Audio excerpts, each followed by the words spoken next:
ser så har jag en ny kamera nu.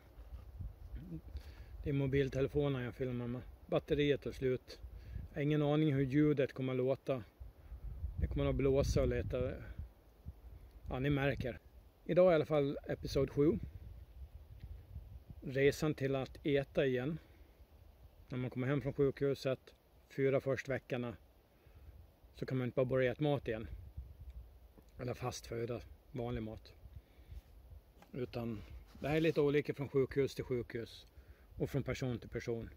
Det finns personer som börjar äta efter ett par dagar. Jag vet inte hur bra det är, men de gör det ändå. Vissa väntar 1 vecka, vissa 2 veckor, 3. Och jag fick vänta 4.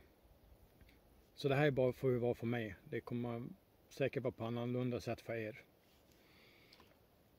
Men jag kom hem första veckan. Så är det flytande.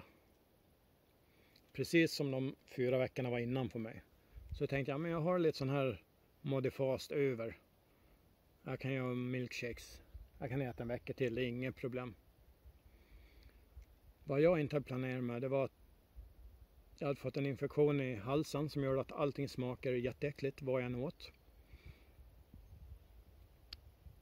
Jag hade blivit överkänslig mot smaker, mot lite allt möjligt i början. Vissa är nog kvar idag, men det värsta var mjölk. Jag kunde inte få i mig mjölkprotein, det bara gick inte, det var helt omöjligt. Det smakade vidrigt och jag mådde illa. Och Modifast är mjölkbaserat nästan till allting, om inte allting är det. Så det var bara, allt jag hade köpt gick, mer eller mindre inte att använda. Så jag var bara, vad ska jag göra? Det finns jättebra sidor. Jag kommer inte ge så mycket tips nu idag, kanske i framtiden. Men det finns jättebra kokböcker, recept. Googla, ni hittar. För min del blev släta soppor som blev räddningen. Grönsakssoppor och sparrisoppor och alla möjliga soppor. Så det var mer eller mindre det jag levde på första veckan. Olika soppor. Jag blev jättekänslig mot socker. Så jag kunde inte äta någon dessertsoppa och sånt, eller vad man ska säga. I så fall kan jag äta 2 matskedar kanske. Men generellt så åt jag för lite. Alldeles för lite. Läkarna sa att jag skulle var 11 till 1500 kalorier jag skulle försöka komma upp till. Under flyttiden innan här ligger på 900. Och nu låg jag kanske på 600 kalorier om dagen jag fick i mig. Så själv hade jag jätteproblem under min flyttid. Och som vecka 2 ska jag gå över till mos. Sonda kokpotatis som man mosar sönder. All mat som du bara liksom kan ta en gaffel och bara mosa. Och det är ingen motstånd alls i. Och det finns recept på det här också. För mig gick det inte. Så jag fortsatte med soppor och sånt. Jag kunde prova att stoppa i någonting lite grann. I potatis på löksoppen kan jag prova att stoppa i en bit kokt potatis och mos ner det. Gör det lite mastigare.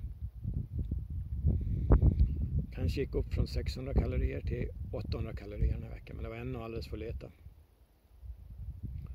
Jag rasade i vikt. Det gick väldigt fort. Vecka 3 och 4. Då går man över till mjuk mat.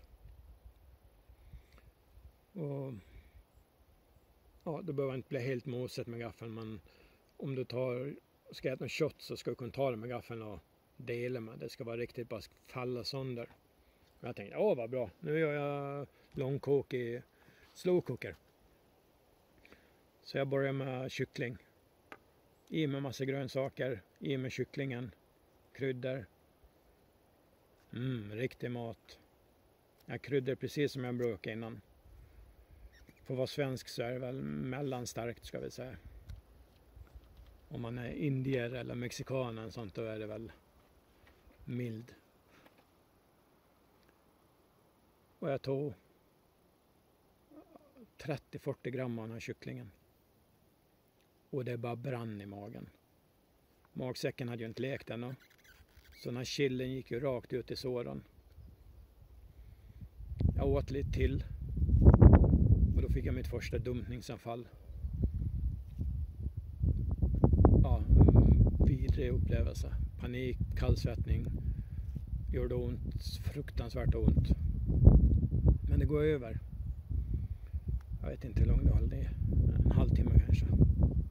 Har jag inte gått över på ett par timmar, då är det ju raka vägen till akuten och se om någonting har hänt. Eller ring 1177 först i alla fall. Men jag har försökt sakta lägga till lite hårdare mat. Men det var svårt. Allting smakar fruktansvärt illa. Så jag fick ta i mig flytande föda med högt kaloriinnehåll. Jag provar med milkshakes igen, men mjölken fungerade inte. En mjölkprodukten som fungerade det var en av filsortarna jag köpte. Om det var Bollnäsfil eller om det var A-fil, eller det var någon av dem som fungerade. Så det åt jag. Men lite syltig, osockrad sylt. Så jag började få i mig mat, men det gick alldeles för sakta. Och såren där de hade gått in lekte inte. Framförallt ett som sitter mitt uppe i bröstet. Så jag fick gå till vårdcentralen och lägga om det där 2 gånger i veckan. Och men du måste få i dig mer protein, annars kommer det inte att läka. Men jag fick inte i mig mat, jag åt alldeles för lite. Och då till slut, om det var 4:e veckan, då ringde sjuksystern på vårdcentralen upp dietisten på bariatriska och jag fick vidare hjälp till kommande veckor. Men för min del var de här 4 veckorna riktigt jobbiga. Jag trodde det skulle vara lättare efter och jobbigare före, men för mig var det tvärtom. Vill ni ha recept på flytmat, mosmat, mjukmat, så skriv det i kommentarerna under, så kanske jag gör det i framtiden. Eller länkar till något. Men till dess, ha det gott, så ses vi i nästa avsnitt.